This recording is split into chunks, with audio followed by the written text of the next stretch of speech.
বৃহস্পতিবার পবিত্র রাতে যদি এই দোয়াটি 100 বার পরে কোনদিন পৃথিবীর কোন মানুষের কাছে তার হাত পাততে হবে না, পৃথিবীর সবকিছু তার পায়ের নিচে আল্লাহ হাজির করে দিবেন, দারিদ্রতা থেকে মুক্তি দান করবেন, বিপদ আপদ থেকে মুক্তি দান করবেন, তার সম্মানকে সুউচ্চতা দান করবেন, অসুস্থতা থেকে দূরে রাখবেন, আল্লাহর অশেষ দয়া ও রহম তাকে দান করে দিবেন। সুবহানাল্লাহ। বৃহস্পতিবার রাত এটি গুরুত্বপূর্ণ রাত। এই রাত সপ্তাহে একদিন আসে।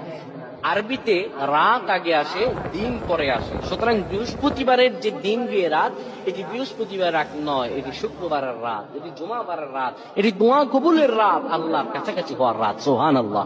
এই বৃহস্পতিবার রাত আল্লাহ তাআলা বান্দার দোয়া কবুল করেন।